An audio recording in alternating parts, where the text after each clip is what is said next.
Halo, apa kabar teman-teman semua?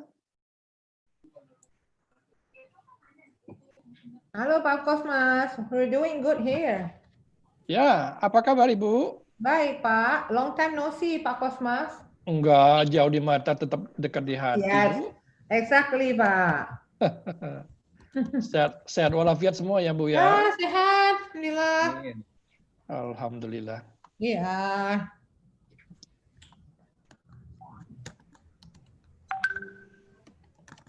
Pak Aman, selamat siang. Oh, selamat siang, Pak Kosmas. Apa kabar? Baik, Pak. Long time no see, Pak ya? Tetap dekat di hati kan, Pak? Iya, insya Allah, Pak. Ya. Aduh, udah berapa bulan nih ya? 4 bulan nih. Iya tuh. Insya Allah. Pak Hantarman, apa kabar? Selamat siang, Pak Kosmas. Kabar baik, Pak Kosmas. Selamat bergabung, Pak Hantarman. Iya, terima kasih atas undangannya. Ya. Selamat siang Ibu Bapak sekalian. Mohon perhatiannya, di depan ada tata tertib webinar. Harapan kami adalah untuk kita sama-sama menghargai dan membantu supaya kita bisa tertib dalam pelaksanaan acara ini. Satu hal yang juga perlu diperhatikan, nanti ada waktu tanya jawab, dan menurut saya ini kesempatan yang bagus sekali. Silahkan lihat di chat box pada sewaktu-waktu akan ada disampaikan link di mana Ibu Bapak sekalian bisa mengajukan pertanyaan, dan pertanyaan akan dijawab secara live oleh pembicara. Terima kasih.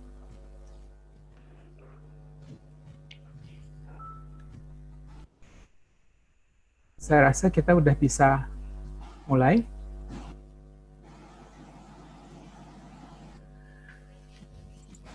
Assalamualaikum warahmatullahi wabarakatuh. Salam sejahtera bagi kita semua. Namo Buddhaya, Om Swastiastu. Selamat datang Ibu dan Bapak sekalian di webinar IPMI International Business School, seri Bisnis Keluarga. Seri Bisnis Keluarga yang pertama sebenarnya. Kita akan ada beberapa lagi yang khusus mengenai bisnis keluarga. Dan seri ini dibuat bekerja sama antara IPMI Case Center dengan Yayasan Fitra Bisnis Keluarga Nusantara atau Family Business Network Indonesia.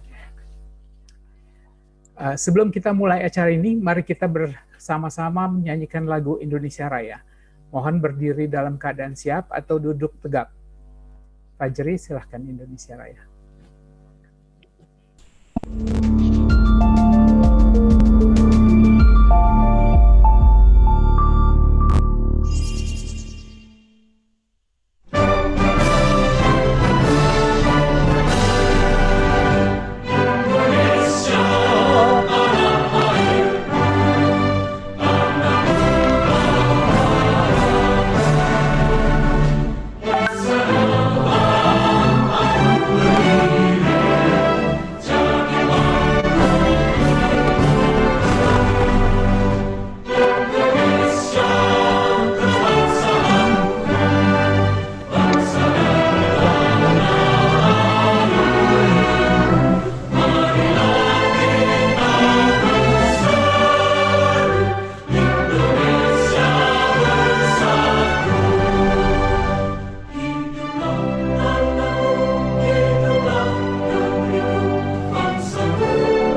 kasih. Ibu Bapak sekalian, nama saya Feraldi Luis, atau biasanya dipanggil Aldi. Saya dari Case Center IPMI. Kita saat ini ada di IPMI. Sesungguhnya kepanjangan IPMI di ruang virtual tentunya. Oleh karena itu ya masih di IPMI ya. Benar kok Ibu Bapak, ini IPMI. Kami masih bisa berbahasa Indonesia, meskipun sesekali lidahnya bisa tersandung. Oleh karena kita ada di IPMI, perkenankan saya memperkenalkan Executive Director IPMI, Profesor Dr. Aman Wirakartakusumah. Beliau seorang pendidik sejati. Pak Aman, sapaan akrab kami, meniti karir hingga menjadi Rektor IPB University. Dan saat ini Pak Aman adalah Ketua Komisi Ilmu Rekayasa pada Akademi Ilmu Pengetahuan Indonesia. Selain di Indonesia, Prof. Aman juga aktif di panggung dunia. Pak Aman saat ini adalah anggota The Scientific Group of the UN Secretary General 2021 Food System Summit. Dan Ambassador Wirakartakusumah pernah menjabat sebagai Duta Besar mewakili Indonesia di Badan Dunia UNESCO di Paris, Prancis. Pak Aman, mohon kiranya dapat memberi kata sambutan. Terima kasih Pak Aldi. Bapak Ibu sekalian, Assalamualaikum warahmatullahi wabarakatuh. Selamat siang, salam sehat, dan salam sejahtera untuk kita semua.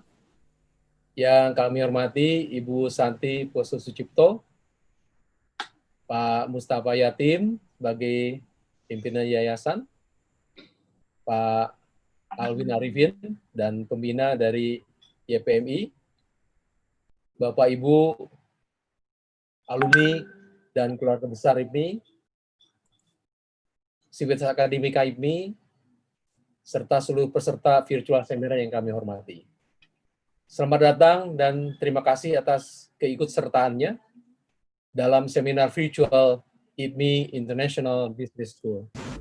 Kami gembira bahwa walaupun dalam suasana pandemi COVID-19, IPMI tetap aktif berbagi pengetahuan dan pengalaman dalam berbagai topik yang terkait langsung dengan COVID maupun tidak, tapi tetap dalam lingkup pengembangan bisnis dan manajemen.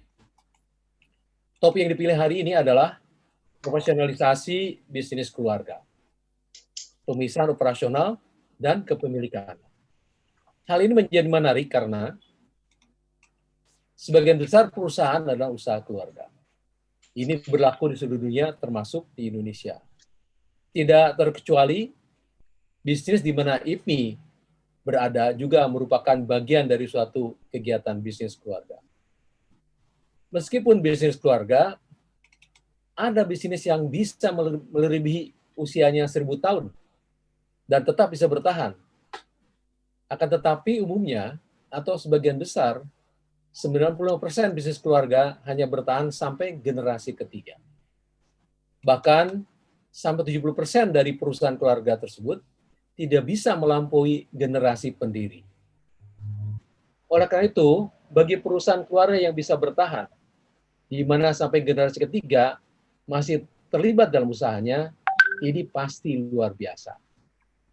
Apa sebetulnya kiatnya bahwa mereka bisa bertahan dan berhasil? Setelah itu, di sisi lain ada pertanyaan juga yang perlu kita analisis. Bagi yang gagal, bagaimana mereka seharusnya bisa bertahan atau bangkit dari kegagalan tersebut. Oleh itu, maka di dalam seminar virtual ini kita sangat berbahagia, bergembira, dan berterima kasih mempunyai pembicara tamu istimewa kita, yaitu Ibu Santi. Ibu Santi akan berbicara bagaimana beliau bisa mengatasi ini, bagaimana mentransformasikan Samudra Indonesia Group menjadi PT Samudra Indonesia Tbk.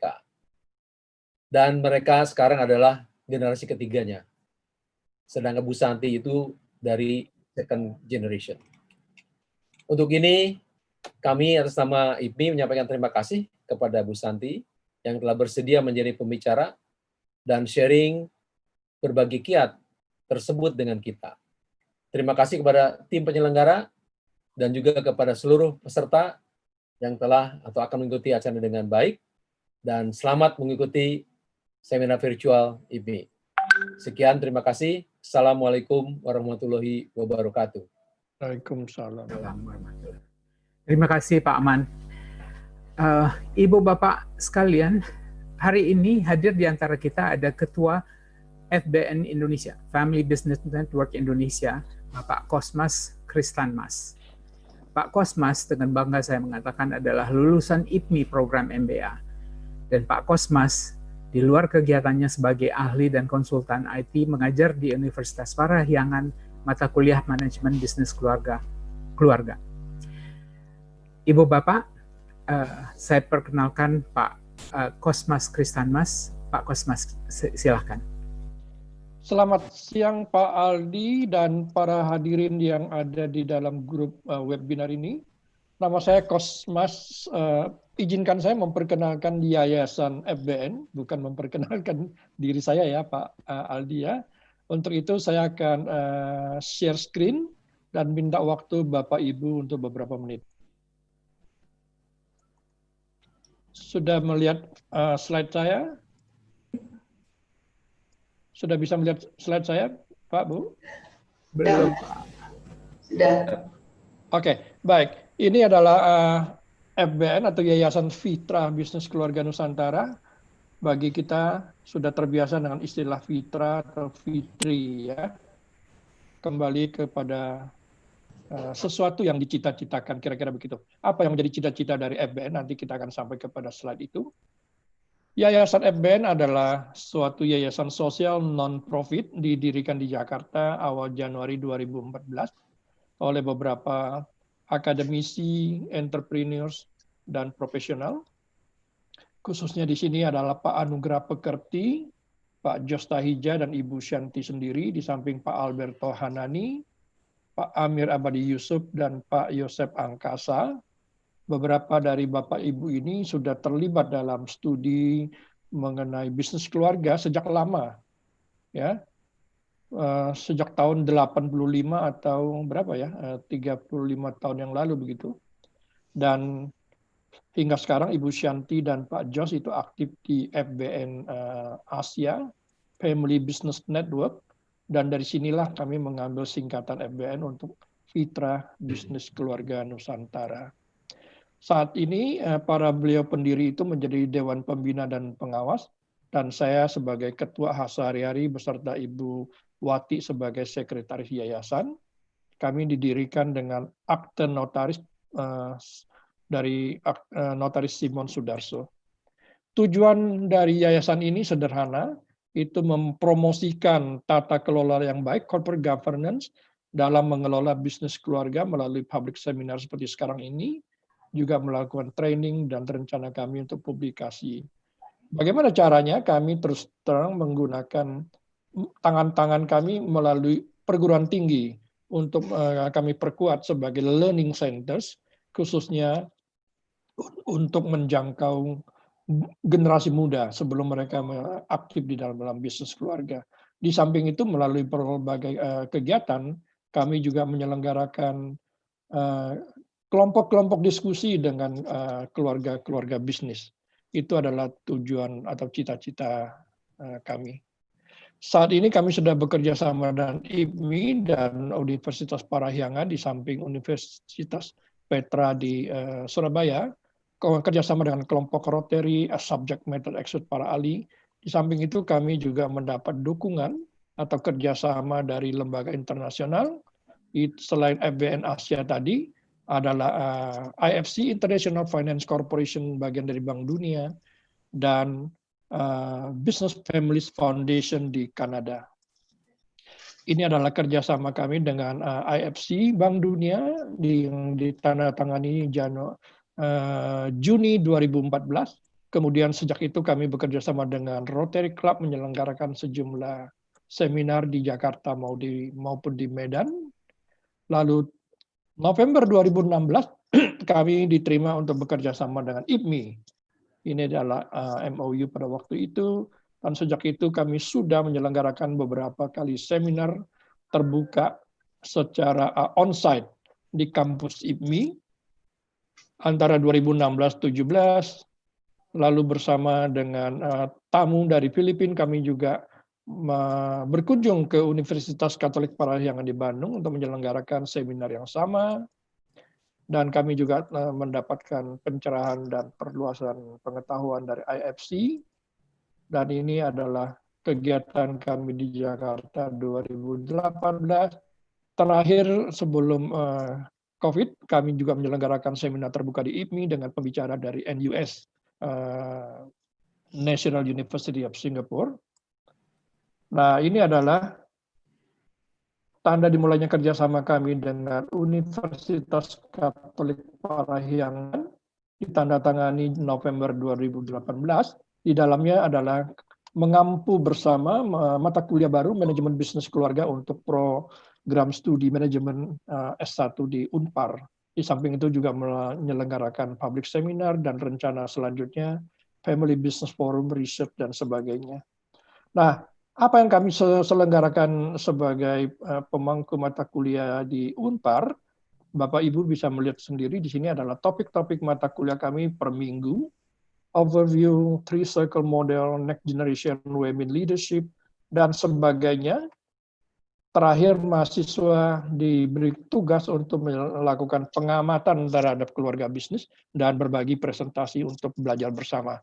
Mata kuliah ini dikeroyok bersama-sama, bukan oleh saya sendiri, tetapi oleh sejumlah praktisi, konsultan, dan juga dari keluarga bisnis. Jadi nggak usah heran kok banyak wajah yang tampil di sini. Nah, termasuk juga Ibu Shanti yang selalu setia hadir setiap semester 1 kali. Nah, ini adalah satu gambar yang saya buat akhir semester kemarin, bukan yang baru ini ya, akhir tahun kemarin. Waktu itu kelas kami lumayan besar, harus diselenggarakan di aula Unpar, Fakultas Ekonomi. Nah, ini adalah data jumlah mahasiswa kami selama ini, selama 4 semester terakhir sampai bulan lalu. Total sudah 279 yang mengikuti kuliah kami, dari angkatan 2012 sampai 2017. Di antaranya saya mencatat sudah 89 yang lulus sarjana dan mereka mendapatkan 3 SKS dari mata kuliah ini.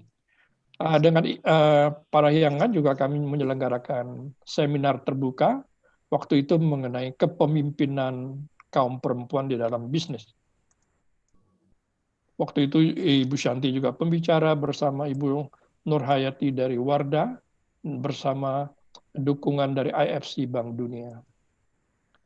Demikian secara singkat apa yang saya bisa sampaikan. Sekali lagi kepada para peserta terutama dari lembaga-lembaga pendidikan yang saya ketahui dari Batam, dari Bukit Tinggi sampai ke Gorontalo, Kediri, Palu, dan Papua, dan Kupang, sekiranya membutuhkan pelayanan kami silakan menghubungi saya dengan nomor dan email seperti ini. Kita bisa membicarakan bagaimana kemungkinan kami hadir membantu Bapak Ibu sekalian di perguruan tinggi, memperkenalkan apakah itu kuliah tamu atau mata kuliah terjadwal di sana. Demikian Pak Aldi, sambutan singkat saya memperkenalkan Yayasan FBN. Terima kasih. Terima kasih Pak Kosmas. Ibu Bapak sekalian, kita punya acara yang sangat menarik hari ini. Dan untuk itu akan dimoderasi oleh Ibu Rifa Zahirsyah, seorang faculty member di IPMI International Business School. Ibu Rifa, silakan. Terima kasih Pak Aldi. Semoga suara saya cukup keras dan terdengar. Terima kasih kepada Pak Kosmas. Pak, saya semakin paham ya mengapa memang menjadi bisnis keluarga, khususnya di Indonesia ini, harus tetap menjadi sustainable. Karena memang kalau kita lihat ada laporan tahun 2018 dari dalam Family Survey mengatakan 63% dari bisnis keluarga khususnya di Indonesia itu mengekspor barang maupun jasanya. Namun sebaliknya juga yang tadi juga dikatakan oleh Pak Aman, barangkali segelintir persentase daripada bisnis keluarga itu hanya mencapai generasi ketiga. Kalau tidak salah ada artikel juga yang dimuat dalam surat kabar Desember 2019 dari sebuah konsultan yang mengatakan cuma 13% bisnis keluarga itu mencapai sampai kepada generasi ketiganya. Nah ini menarik sekali, makanya hari ini kita akan lihat apa sih challenges-nya dan apa yang sudah diperlakukan oleh yang masuk ke dalam kategori 13% ini sampai adanya pucuk pimpinan di generasi ketiga. Perusahaan seperti apa, harus apa yang terjadi, profesionalisasi seperti apa yang harus terjadi di dalam bisnis keluarga. Saya akan ajak Bapak Ibu beserta, kita akan tayangkan suatu bisnis keluarga Samudra Indonesia. Dan menarik sekali, sudah 50 tahun, lebih dari 50 tahun, dan sekarang dipimpin oleh generasi ketiganya. Saya minta tolong Mas Fajri bisa dipasang video Samudra Indonesia. Lia yang akan pasang. Halo Lia. Halo.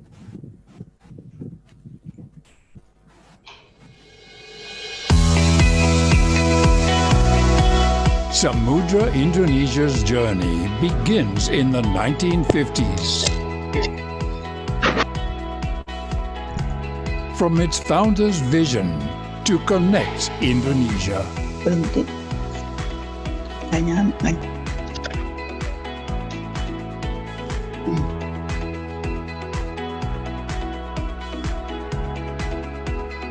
In 1953, the agency's business was started, followed by establishing a stevedoring company and acquiring a warehousing company.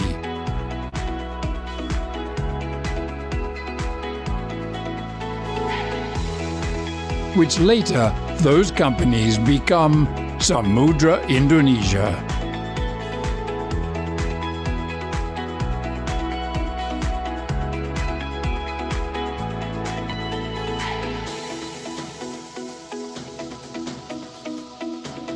Soon, Samudra Indonesia grew its business by providing services in the logistics and shipyard field. In the 1980s, Samudra Indonesia expanded its business by establishing more companies and also started feeder service.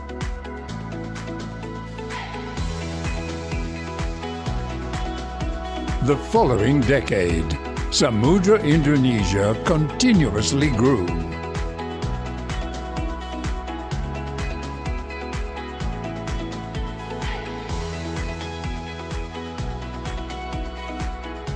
And its subsidiary managed to go public in Singapore Stock Exchange. Furthermore, Samudra Indonesia was listed in Indonesia Stock Exchange. Thereafter, Samudra Indonesia obtained build, operate, transfer concession for its ports business and set to the property sector.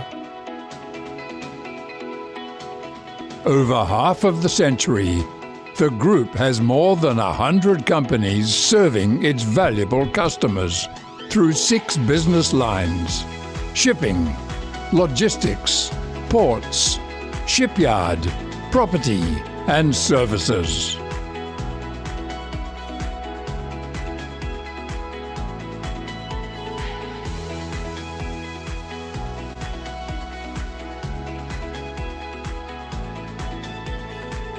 A solid and trusted reputation, reliable human capital, and integrated services are values that become the 3 strengths of Samudra Indonesia to consistently achieve its vision, connecting Indonesia.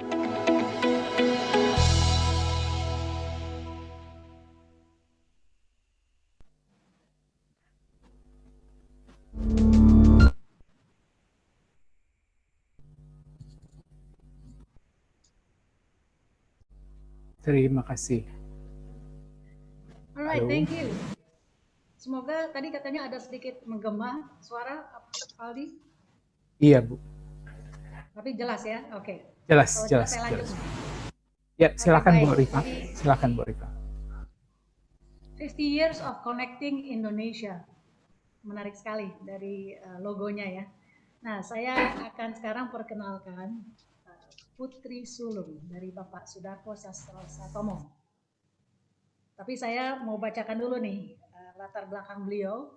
Ini kalau dilihat dari latar belakang beliau, kita sebenarnya udah bisa bikin virtual seminar tersendiri nih, Empowering Women. Karena kalau kita lihat menarik sekali. Saya mau mulai pelan-pelan aja ya. Terutama dari aktivitas bidang pendidikan. Sepertinya Ibu Shanti ini penganut daripada never stop learning because life never stops teaching. Kita bisa lihat beliau adalah sekarang Ketua Dewan Pembina Yayasan Pendidikan dan Pembinaan Manajemen atau YPPM. Beliau juga adalah anggota Dewan Sekolah Manajemen dan Bisnis ITB, SBMITB. Beliau juga anggota Dewan Penasehat Asia Tenggara Sekolah Manajemen INSEAD dan adalah pendiri dan anggota Wharton E-Fellow, Wharton Business School, University of Pennsylvania, USA. Itu baru pendidikan, Bu Bapak. Beliau juga sangat aktif di organisasi. Tentunya beliau adalah Ketua Dewan Pembina Yayasan Fitrah Bisnis Keluarga Nusantara. Beliau juga anggota Komite Nasional Kebijakan Governance KNKG. Beliau adalah pendiri dan ambasador Family Business Network Asia. Kalau dari internasional, beliau juga anggota Dewan Kehormatan Kamar Dagang Jerman Indonesia atau ECONIT. Dan juga di sini beliau adalah pendiri dan anggota Dewan Pimpinan Singapore Chamber of Commerce Indonesia. Dengan latar belakang dari sarjana teknik elektro dari Institut Teknologi Munich, Jerman, dan mengambil computer science ya di tahun 1974 mungkin banyak sekali di antara kita masih belum begitu paham juga mengenai apa itu komputer. Dan beliau juga dinobatkan sebagai Women of the Year untuk pencapaian luar biasa di tahun 2018 dalam acara Asia Corporate Excellence and Sustainability Awards. Selain itu mendapatkan tanda jasa di Order of the Crown oleh Kerajaan Belgia atas jasa-jasa membina kerjasama antara pelaku usaha Belgia dan Indonesia dalam mengemban tugas selaku Ketua Dewan Pimpinan Kamar Dagang Indonesia, Belgia, Belanda, dan Luxembourg 2016. Wow, luar biasa Ibu Shanti. Kami pun bangga bahwa Ibu Shanti adalah advisor juga kepada IPMI International Business School. Dengan tanpa memperpanjang waktu Ibu Shanti, saya boleh undang untuk memaparkan ilmu-ilmu dan pengetahuan Ibu Shanti. Barangkali slides-nya Bu Shanti juga bisa mohon dipasang, Ibu Lia.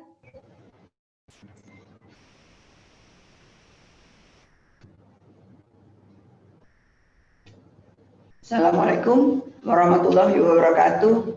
Salam sejahtera bagi kita semua. Selamat siang.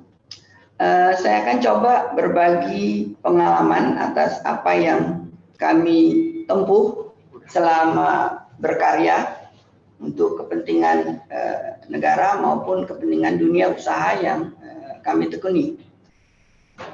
Silakan lanjut. Next slide, Lia. Oke, saya akan memberikan sedikit latar belakang dari keluarga kami karena yang disebut banyak orang mengenal Samudra Indonesia, kelompok usaha Samudra Indonesia itu dari mendiang ayah kami, Bapak Sudarko Sastrotomo. Banyak orang bertanya, kok bisa ya orang jadi seorang pengusaha?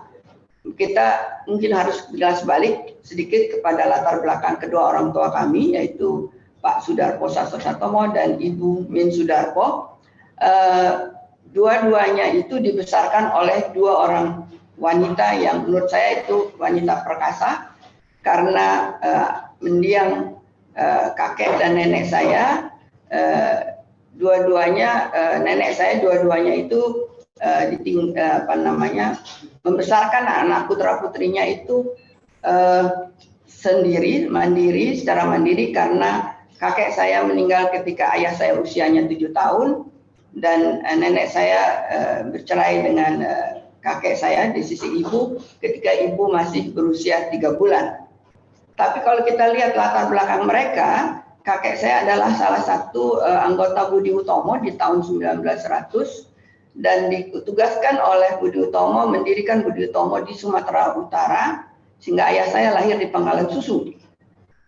Dan ketika ayah saya berusia 7 tahun, ayahnya meninggal dan nenek saya pulang kembali ke Jawa dengan 9 putra-putrinya dan kembali bermukim di desa di mana kakek saya berasal. Jadi supaya masih dapat mengenal kakeknya, ayahnya.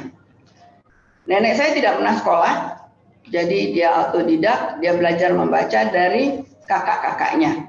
Namun semua buku yang pernah diterbitkan oleh Balai Pustaka pada waktu itu pernah dibacanya. Dan kemudian membiayai keluarganya dengan memiliki sebuah warung dan juga berusaha di bidang istilahnya kalau bahasa Jawanya nebas, ya, jadi memberi ketika sebuah kelompok pohon kelapa masih belum berbuah, kemudian ketika dia mulai panen, maka dia bisa menjualnya dengan harga yang cukup layak dan mendapat keuntungan yang besar. Demikian pula dengan sawah, demikian pula. Jadi sebagai seorang yang entrepreneur, pengusaha kecil lah, namun putra-putrinya yang tertua menjadi lulusan Fakultas Kedokteran pertama yang dibangun oleh Belanda, itu Stovia, jadi angkatan pertama dari situ. Dan kemudian ibu saya adalah ibu dari ibu saya itu adalah seorang guru karena bapaknya dulu adalah seorang guru di sekolah yang didirikan oleh pemerintah Belanda di tahun 1900 juga khusus untuk para pribumi yang orang tuanya bekerja untuk pemerintah Belanda. Jadi dulu akses kepada pendidikan itu tidak semudah seperti kita sekarang. Mereka harus mempunyai satu peluang karena ada hubungan dengan pemerintah Belanda. Sedangkan kakek saya adalah seorang bupati Bandung pada waktu itu. Jabatan bupati adalah jabatan tertinggi yang dapat dicapai oleh seorang pribumi pada zaman penjajahan pemerintah Belanda. Nah, kakek saya adalah bupati di Bandung. Jadi kedua orang tua kami itu mendapat satu kesempatan untuk mengenyam pendidikan di tahun 19 semasa kecilnya. Nah, inilah yang menjadi dasar bagaimana mereka akhirnya toh bertemu dan memadu satu keluarga di mana kami adalah 3 anak wanita. Kebetulan cita-cita ayah saya ingin punya anak laki 5, tapi hasilnya cuma 3 wanita. Dan itu tentu mewarnai di mana kami berada saat ini dan juga apa yang terjadi dengan keluarga kami. Silakan dia ke slide berikutnya.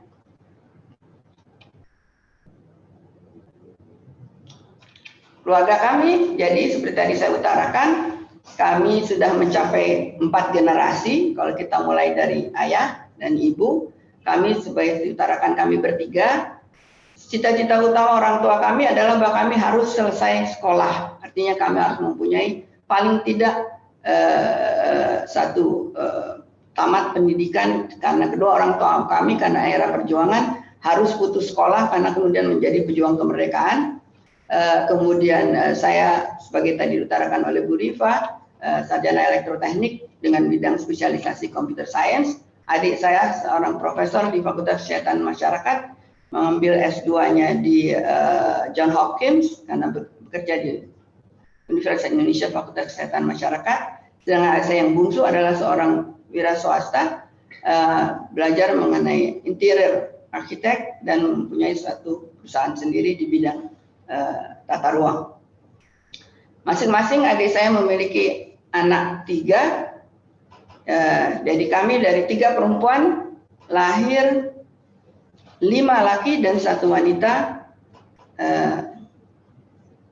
Yang satu-satunya wanita telah berpulang ke Rahmatullah pada tahun 2014.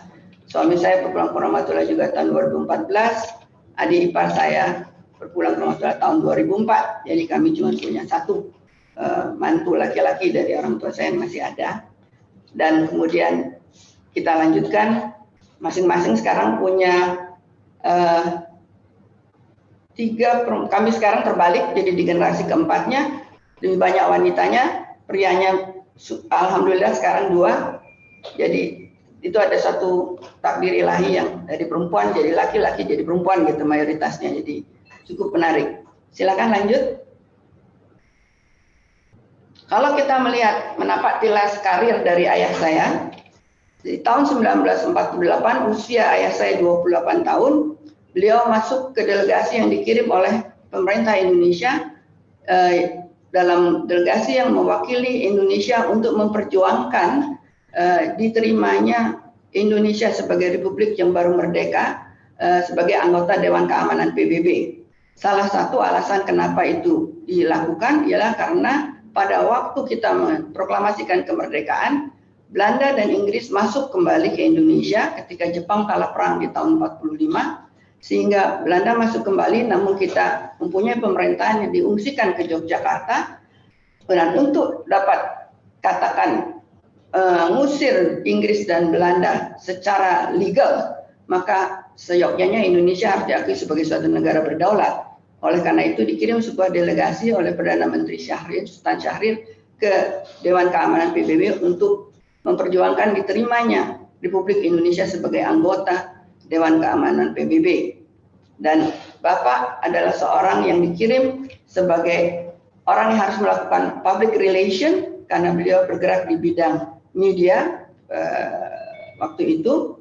Jadi beliau lah yang meng-outreach kepada para wartawan yang pernah mengunjungi Indonesia pada masa perjuangan kita untuk bisa membuat coverage yang luas di New York waktu itu, supaya sementara delegasi kita menegosiasikan pengakuan kita sebagai negara berdaulat. Beliau berkarir sebagai diplomat pertama Indonesia dan turut terlibat dalam mendirikan kedutaan besar Indonesia di Amerika dan di negara-negara Eropa lainnya sampai dengan tahun 52.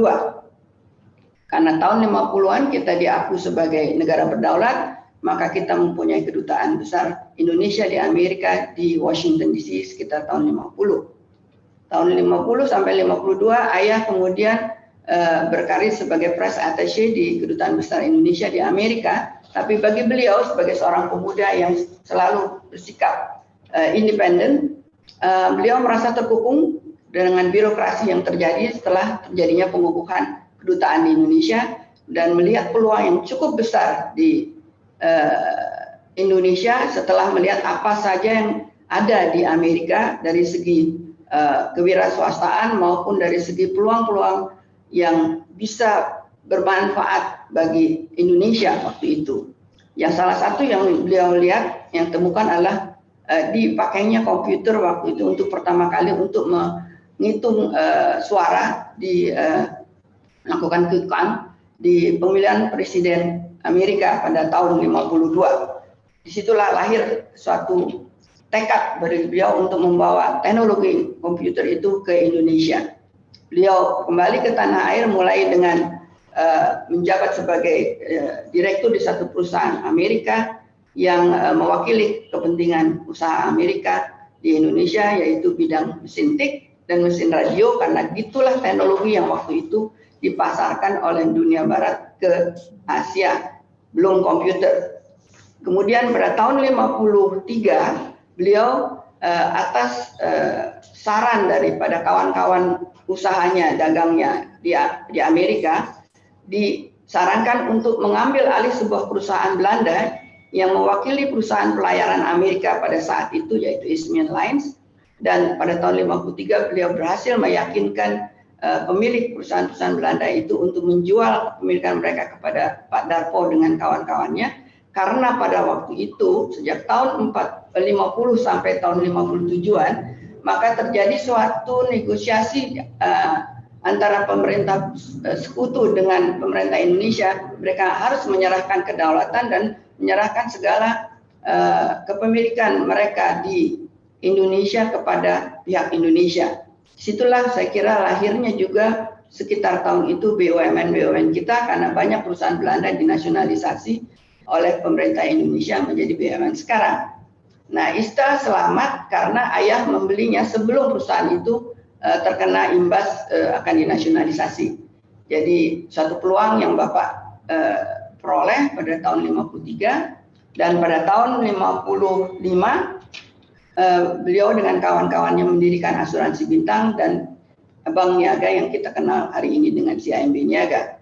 Pada tahun 58 beliau memperoleh keagenan dari produk komputer yang disebut Univac pada waktu itu, kembali lagi dari suatu perusahaan Belanda yang kemudian tidak mempunyai hak untuk menjual atau mendistribusikan produknya di Indonesia sebagai perusahaan asing, maka keagenannya lah yang diambil alih oleh Pak Darpo dengan suatu perusahaan yang didirikannya pada waktu di tahun 52 yang dikenal dahulu dengan nama Sudarko Corporation. Tahun 1964 dari ISTA dan tadi seperti kita lihat di video terdahulu, lahirlah apa yang kita kenal hari ini dengan Samudra Indonesia. Salah satu alasan utama kenapa sampai Samudra Indonesia itu lahir adalah karena pada saat itu Presiden kita Soekarno menanyakan kenapa kita sebagai suatu negara kepulauan tidak memiliki perusahaan pelayaran nasional. Karena yang ada adalah perusahaan-perusahaan pelayaran asing yang diwakili kepentingannya oleh perusahaan Indonesia, yaitu waktu itu adalah ISTA.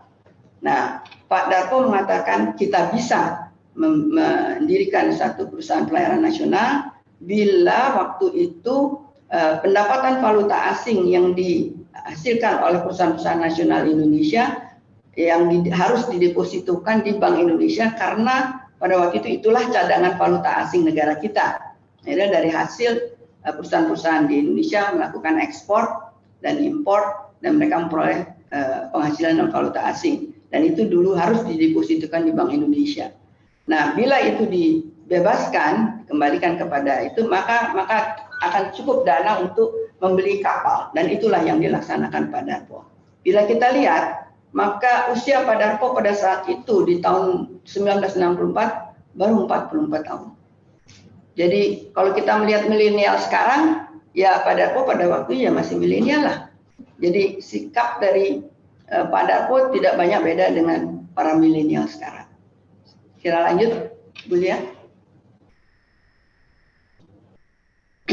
Hari ini Samudra Indonesia seperti tadi kita lihat bersama mencakup usaha-usahanya di bidang logistik, pengelolaan pelabuhan, properti, jasa, pelayaran, dan juga memiliki beberapa galangan kapal. Kita sekarang kegiatan operasionalnya menjangkau sampai dengan di Timur Tengah, yaitu di Emirat. Kita ada di setiap negara ASEAN, di Asia, dan juga di India dan di Cina. Dan penghasilan kita seperti Anda bisa lihat sudah mencapai 9 triliun rupiah lebih. Karyawan kita sekitar 6.000 orang. Dan semua kegiatan kita di luar negeri pun dipimpin oleh putra-putra Indonesia. Lanjut, dia. Nah, kita bicara mengenai sekarang tata kelola yang kita kenal sebagai dasar satu teorinya pada suatu usaha, khususnya mungkin yang berkaitan dengan perusahaan keluarga, yaitu perusahaan yang kepemilikannya dimiliki oleh keluarga, satu keluarga atau beberapa keluarga.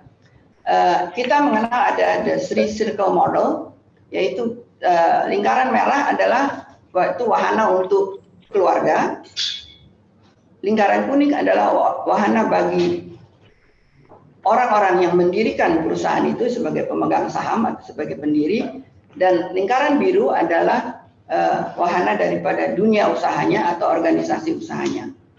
Jadi masing-masing lingkaran itu mempunyai tata kelola tersendiri. Jadi kepentingan keluarga itu harus dibahas dalam lingkaran yang merah dan merupakan domain dari keluarga. Sedangkan lingkaran yang kuning adalah domain dari pemegang saham dari suatu organisasi usaha. Dan organisasi usaha sendiri itu juga mempunyai tata kelola tersendiri. Apakah dia terbuka atau dia juga belum terbuka, maka ada aturan permainan yang harus dipatuhi sesuai dengan undang-undang PT di Indonesia yang berlaku bila itu bentuknya perseroan terbatas, sedangkan pemegang saham pun mempunyai ketentuan tata kelola tersendiri berkaitan dengan usaha yang dia didirikannya. Lanjut Bu Lia. Nah, menyadari adanya ketiga lingkaran tersebut, maka tidak bisa dielakkan bahwa adanya benturan-benturan. Sehingga kita mengenal adanya 7 teritori. Teritori pertama itu yang putih, itu di mana seseorang, lingkaran tadi, jadi kelompok-kelompok tadi itu berbenturan. Jadi dia adalah seorang anggota keluarga, dia adalah seorang pemegang saham, dan dia juga bekerja di usaha yang dia rintis. Teritori kedua adalah di mana seorang anggota keluarga terlibat di perusahaan yang melakukan kegiatan usaha. Teritori ketiga adalah seorang anggota keluarga yang juga memiliki saham. Teritori keempat adalah teritori hanya keluarga, jadi tidak ada urusan, tidak mempunyai keterlibatan baik sebagai pemegang saham maupun di dalam dunia usaha yang dirintis oleh keluarganya. Teritori kelima adalah satu benturan antara pemegang saham dengan usahanya, jadi seorang pemegang saham bisa saja dia juga terlibat sebagai karyawan atau sebagai pimpinan dunia usaha terkait tersebut. Teritori keenam adalah teritori di karyawan yang tidak mempunyai hubungan dengan keluarga maupun tidak pemegang saham. Teritori ketujuh adalah seorang pemegang saham atau kelompok pemegang saham yang semata-mata memang hanya pemegang saham, tidak terlibat langsung dalam menjalankan usahanya dan juga tidak mempunyai hubungan dengan keluarga pemegang saham pengendali. Lanjut. Kalau tadi kita bicara mengenai kelompoknya, jadi lingkarannya, maka secara pribadi seseorang bisa ada di teritori 1, bisa berada di teritori 7, bisa berada, jadi ada 7 teritori bagi seseorang individu di mana dia bisa dikonsider berada. Ya, contoh seperti saya ada di teritori 1 di satu perusahaan, saya mungkin di teritori 1, di perusahaan lain saya hanya mungkin di teritori 5, di lain perusahaan saya mungkin di teritori 4. Bisa saja. Jadi keterlibatan saya misalnya di perusahaan organisasi asuransi nirlaba itu saya adalah cuma sebagai pelaku, tidak mempunyai hubungan kepemilikan apapun dan kewenangan apapun, gitu ya. Baik, kita lanjutkan. Nah, kalau kita bicara mengenai masa transisi, umumnya transisi itu kita hadapi kalau sebuah perusahaan berkembang, maka perusahaan yang tadinya mungkin dirintis oleh sekelompok kawan atau satu keluarga, maka pada satu ketika kita membutuhkan tenaga keahlian, kita membutuhkan keahlian khusus yang penting bagi perusahaan itu untuk dapat berkiprah seperti di bidang keuangan, di bidang pemasaran, di bidang operasional dan lain sebagainya atau teknis. Maka kita mau tidak mau harus melibatkan pihak ketiga lain untuk menjadi karyawan kita atau menjadi pimpinan di perusahaan kita. Nah, disitulah orang yang berada di tadi tempat-tempat yang berbenturan itu mempunyai peran yang cukup penting karena pada konteks itu pula bisa itu juga men-trigger adanya konflik dan perbedaan pendapat yang sangat bias tergantung dengan sisi pandang yang dia bawa. Nah, disinilah pentingnya tata kelola yang cukup ketat dengan menyadari peran dari lingkaran-lingkaran tadi di mana hal-hal itu merupakan hal-hal yang harus diselesaikan. Mari kita lanjutkan lagi. Nah, kalau kita kembali kepada Samudra Indonesia atau keluarga Sudarpo, maka kalau kita lihat asuransi bintang Bank Niaga pada saat masih dimiliki oleh kelompok yang mendirikannya dan Samudra Indonesia, Padaku adalah salah satu pendiri. Jadi itu didirikan oleh sekelompok kawan yang kalau saya interpretasikan adalah kawan-kawan seperjuangan pada waktu mereka menjadi orang-orang yang harus bekerja untuk kepentingan negara, berdagang, di mana hasil dagangnya itu menjadi modal untuk membiayai masa kemerdekaan itu. Masa kita membiayai kegiatan-kegiatan perjuangan mendeklarasikan kemerdekaan. Setelah negara kita merdeka, mereka kemudian setelah berbakti beberapa tahun untuk negara, kemudian memutuskan meninggalkan dunia karir di pemerintahan menjadi pengusaha, maka mereka kemudian menganut suatu pandangan bahwa yang sangat penting di dalam mendirikan usahanya adalah adanya tata kelola. Nah, yang sangat unik di antara ketiga perusahaan yang didirikan pada waktu yang bersamaan tadi, meskipun mereka masing-masing memegang peran mungkin sebagai anggota direksi atau anggota dewan komisaris, tapi antara satu perusahaan dan dengan yang lainnya tidak boleh cross subsidi, tidak boleh adanya seperti yang dikatakan sekarang main koneksi. Jadi kalau misalnya saya waktu itu saya di Sudarko Corporation ingin menjual jasa ke Bank Niaga, saya harus ikut tender. Dan saya diperlakukan sebagai satu perusahaan yang memang perusahaan yang sedang ikut tender. Dan itu sangat ketat dihormati oleh masing-masing pelaku. Jadi di luar pengertian kantor atau usaha, mereka kawan, mereka berlibur bersama, mereka bermain bersama. Tetapi kalau mereka berada dalam konteksnya masing-masing dan dalam fungsinya masing-masing, maka yang berlaku adalah tata kelola usaha yang berlaku di dunia usaha. Artinya sesuai dengan undang-undang berlaku. Ketika misalnya pemerintah memberikan keterbatasan mengenai legal lending limit, maka kami sebagai perusahaan Sudarko Corporation atau asuransi bintang tidak bisa menarik kredit di Bank Niaga. Kami harus mencari bank lain untuk memperoleh kredit. Itu salah satu juga tata kelola yang secara ketat kita patuhi dan harus kita laksanakan.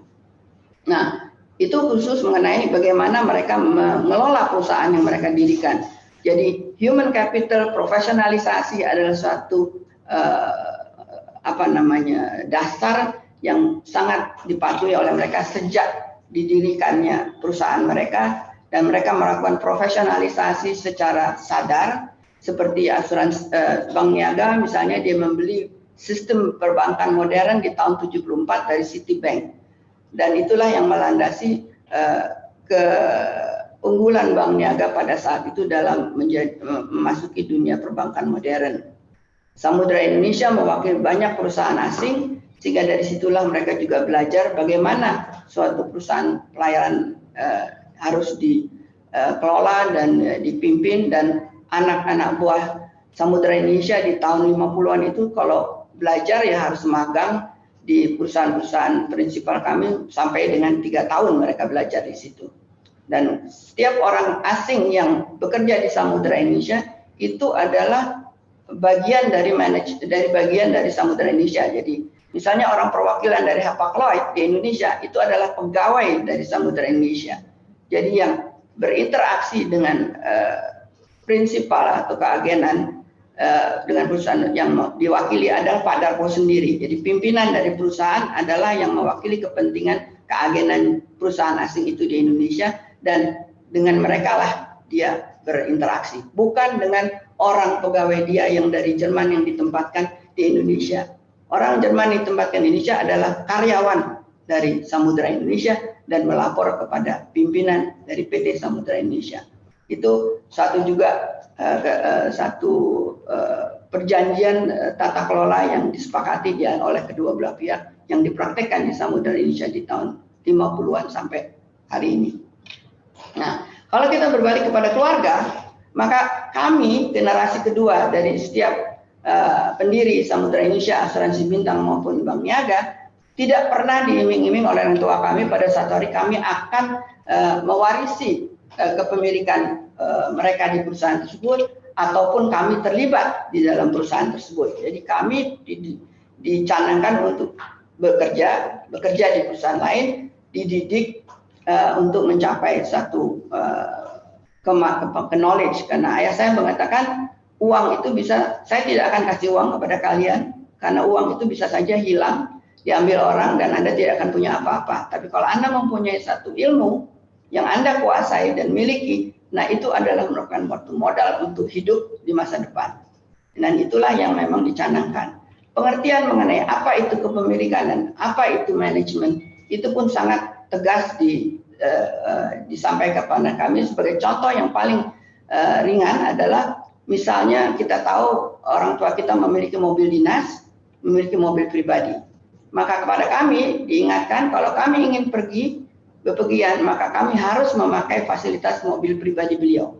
Sewaktu-waktu, misalnya kami harus atau terpaksa harus memakai kendaraan dinas beliau, maka kami tidak dibenarkan mengemudikannya.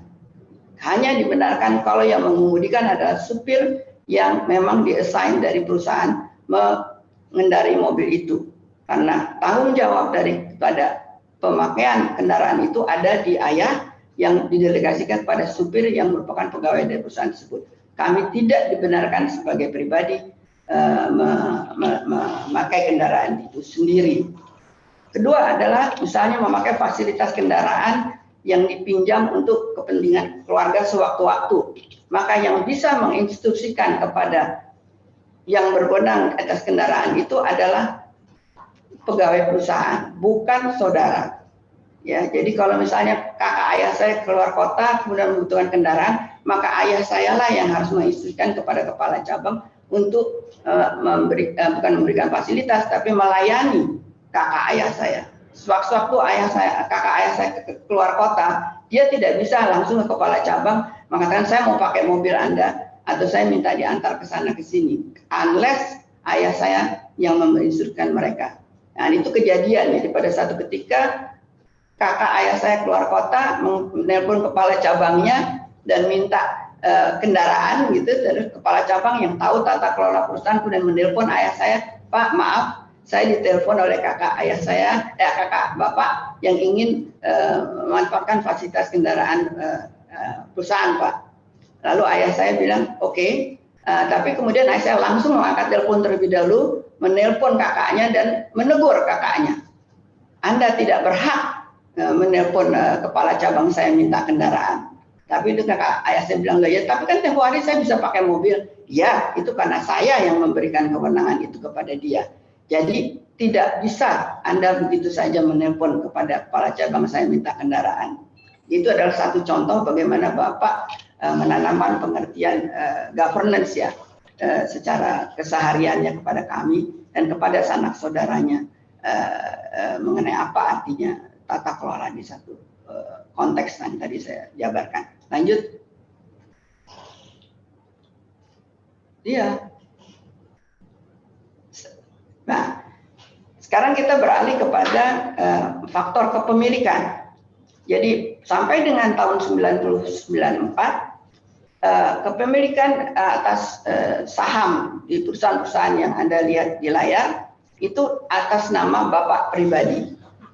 Nah, pada satu ketika di tahun 74 sebetulnya Bapak menyampaikan kepada saya dia ingin sekali mendirikan satu trust fund yaitu dana perwalian. Namun sangat disayangkan sampai hari ini di Indonesia pengertian secara hukum mengenai dana perwalian itu tidak ada. Ya, ada di negara-negara barat tapi tidak di Indonesia. Kalau nggak salah di Indonesia hanya berlaku untuk BUMN atau di konteks pemerintahan. Maka sekarang ada perusahaan-perusahaan holding di BUMN itu karena adanya undang-undang perwalian dari segi permodalan supaya tidak pemerintah Indonesia yang menjadi pemegang saham tapi suatu dana perwalian. Tapi di swasta tidak ada.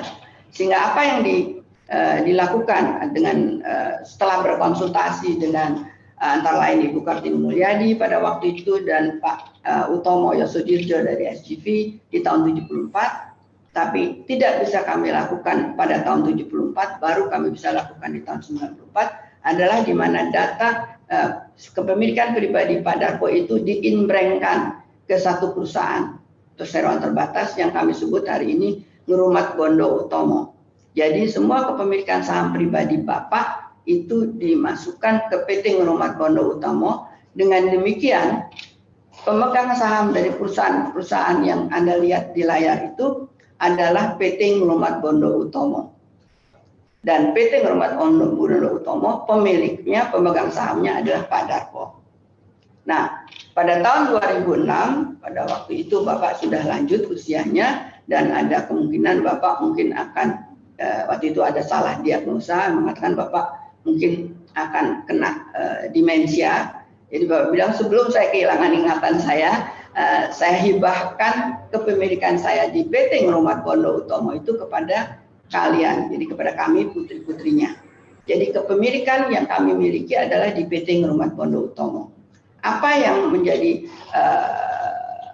konsekuensinya atau keberuntungannya pada waktu ayah wafat, banyak orang mempertanyakan bagaimana kelangsungan perusahaan-perusahaan yang Bapak dirikan. Tidak ada masalah, karena perusahaan itu sudah dikelola oleh profesional. Kalau toh ada anggota keluarga, keterlibatan mereka karena mereka dianggap memang cukup mampu untuk berkarya di perusahaan tersebut. Nah, dengan demikian, ketika Bapak meninggal, tidak ada perubahan yang terjadi secara signifikan di perusahaan-perusahaan yang didirikannya atau yang sudah beroperasi. Karena pemegang sahamnya adalah PT Ngerumat Bondo dan tidak ada perubahan daripada kepemilikan PT Ngerumat Bondo terhadap kepemilikan perusahaan di perusahaan-perusahaan terkait. Itu adalah satu usaha mencegah terjadinya konflik di antara kami. Ya. Jadi karena perusahaan-perusahaan beroperasi itu pemegang sahamnya adalah tetap PT Ngerumat Bondo, tidak ada perubahan. Lanjut, lihat.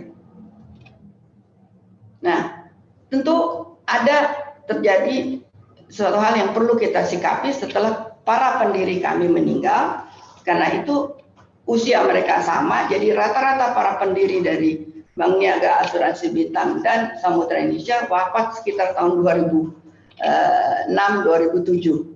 Ayah meninggal tahun 2007, Pak Itham 2007, Pak Wibowo mungkin jauh lebih dulu.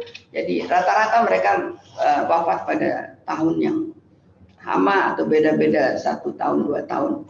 Maka akan terjadi suatu transisi maupun kontinuitas dari kepemimpinan di keluarga.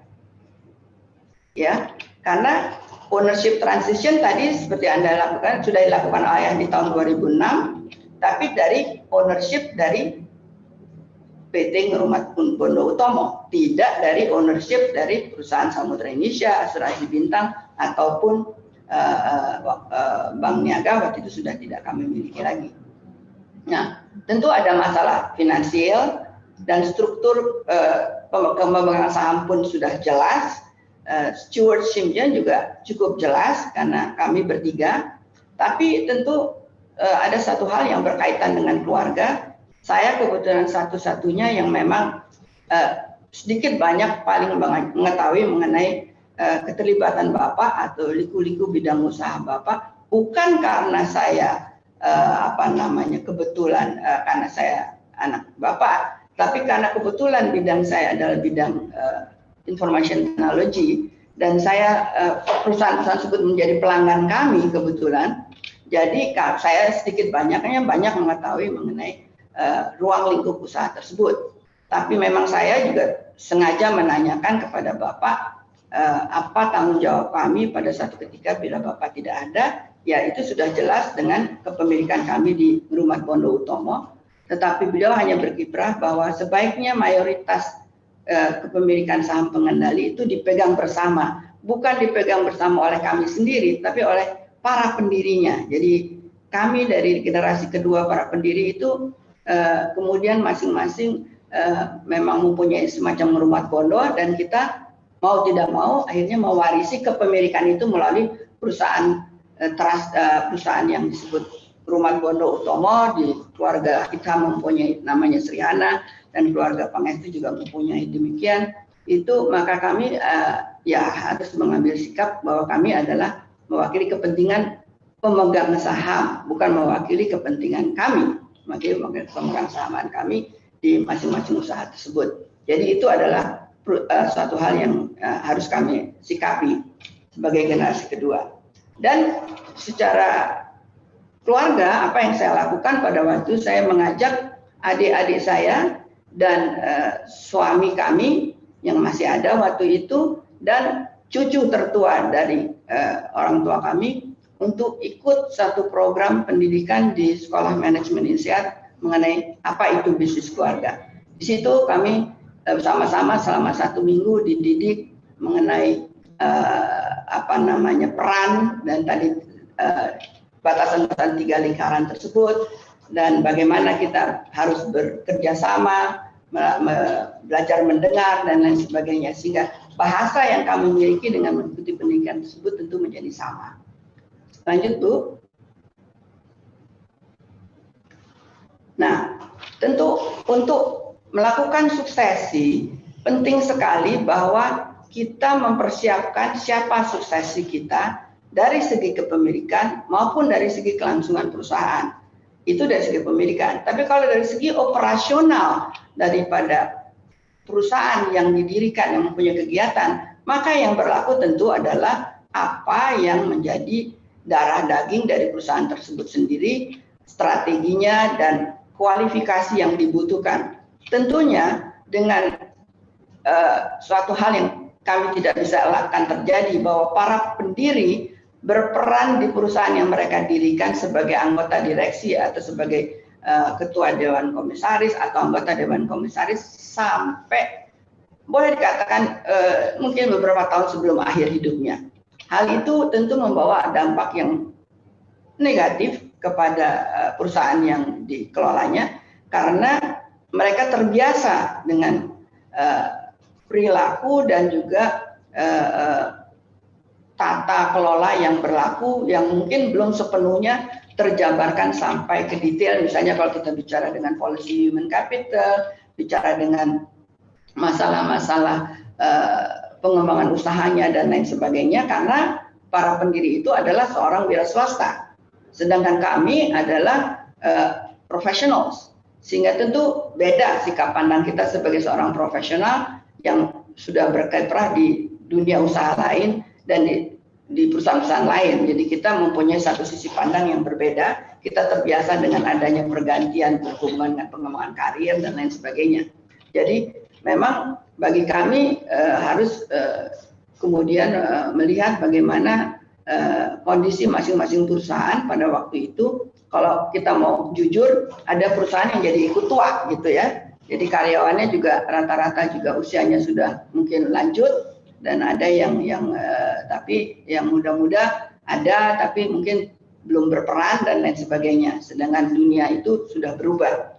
Jadi untuk menjembatani itu terus terang itu kami memerlukan waktu yang cukup banyak. Itu kita lihat dari tahun 2010 sampai dengan tahun 2020, di mana kebetulan kalau di keluarga Soedarpo memang generasi ketiga kami sempat menikmati memiliki kakek dan nenek.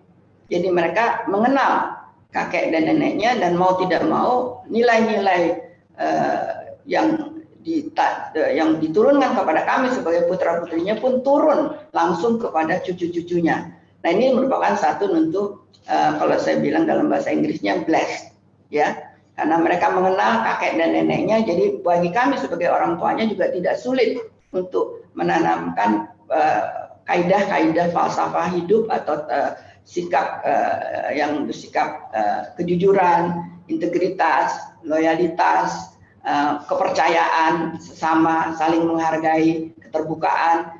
Itu merupakan ciri-ciri khas dari para pendiri dari perusahaan yang dirintis oleh orang tua kami dengan kawan-kawannya. Itu mereka kenal, mereka sempat mengalami masa-masa mereka remaja maupun awal dari pernikahan mereka, mendapat bimbingan dari kakek dan neneknya sebagaimana kami pun mendapat bimbingan dari orang tua kami, dan sebagaimana setiap karyawan yang tergabung di perusahaan kami pernah menikmati perhatian khusus dari kedua orang tua kami maupun para pendiri yang lainnya. Nah ini yang kita bisa lihat, makanya kita harus melihat kondisi perusahaan, kita melakukan restrukturisasi dari bidang usahanya, dan hari ini Samudera Indonesia itu seperti tadi Anda lihat itu jadi 6, yang tadinya cuma 3, logistik, shipment dan shipping dan kepelabuhanan. Lalu kita jabarkan lebih detail lagi dan kita bagi-bagi, sebab kita ada berapa 100 perusahaan sekarang terkelompok dalam beberapa subholding yang tadi 6 itu, dan karyawannya masing-masing tahu peran dan tugas tanggung jawabnya masing-masing. Tapi hal itu adalah satu proses yang mungkin kalau kita bisa lihat bongkar pasang, karena tidak selalu kita tepat bisa mendapatkan orang yang fit dengan struktur organisasi yang ada atau dengan laju industrinya masing-masing. dan juga kita lihat dunia global mulai masuk di tahun 2010 sehingga banyak juga perubahan dalam makroekonomi di dunia maupun di Indonesia tersendirinya. Demikian kira-kira, dan saat hari ini alhamdulillah generasi ketiga kami sudah menjabat jabatan sebagai CEO, namun dia ditunjang oleh 3 profesional yang dengan syukur alhamdulillah bisa kami peroleh, yang mempunyai pengalaman kerja dan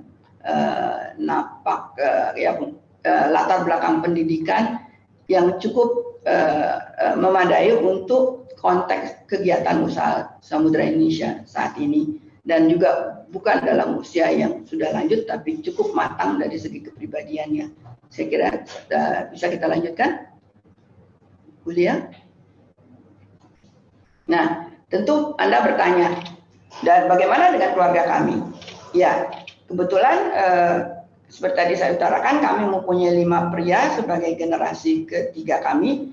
Mereka satu persatu sekarang sudah terlibat di Samudra Indonesia, tetapi masing-masing sesuai dengan kompetensinya, jadi tidak dan juga harus melalui juga satu due diligence dari Dewan Komisaris maupun Dewan Direksinya, tergantung di mana mereka kemudian terlibat. Kalau memang belum masuk ke tingkat direksi atau apa, ya mereka melalui due diligence saja, bagaimana prosedur yang berlaku di perusahaan, diwawancara oleh calon pimpinannya atau oleh human resource department-nya, dan tidak perlu mendapatkan persetujuan dari Dewan Komisaris kalau memang jabatannya adalah satu jabatan struktural yang tidak berada di dalam tingkatan di mana diperlukan persetujuan tersebut.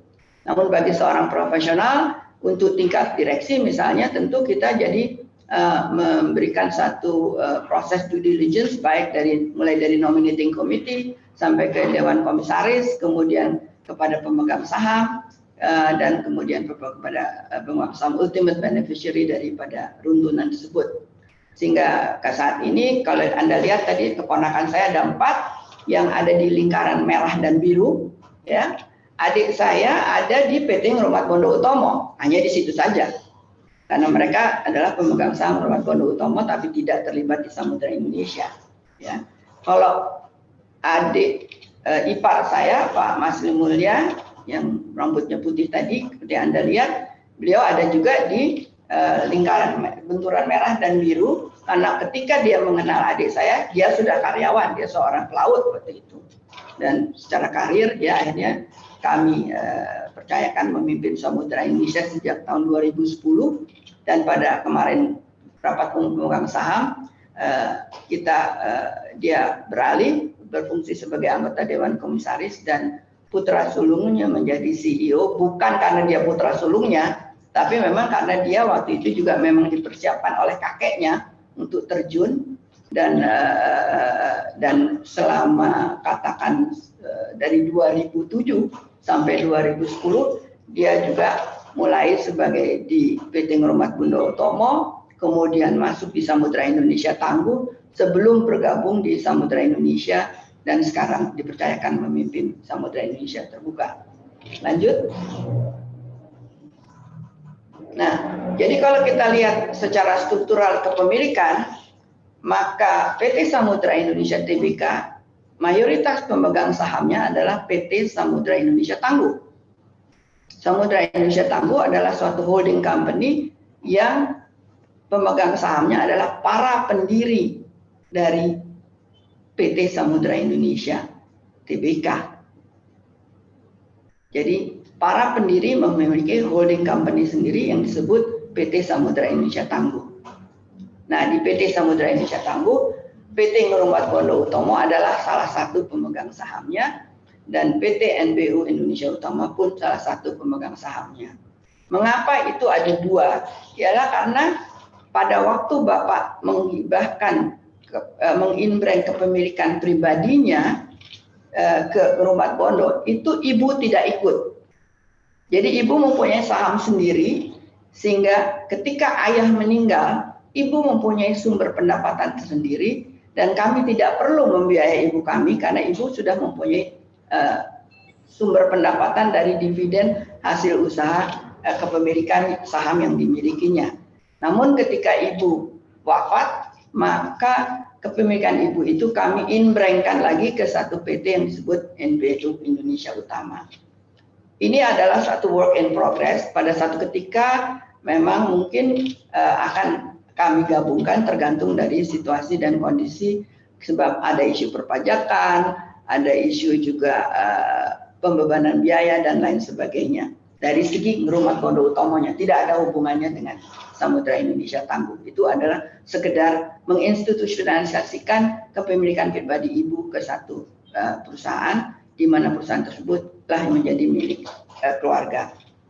Demikian adalah apa yang kita bisa lihat tata kelola yang ada di struktur kegiatan usaha kami. Jadi antara kepemilikan dan kegiatan operasional itu jelas pemisahannya, sehingga masing-masing badan hukum yang ada itu bisa berkiprah sesuai dengan apa peran dan ruang lingkup kegiatannya tersebut.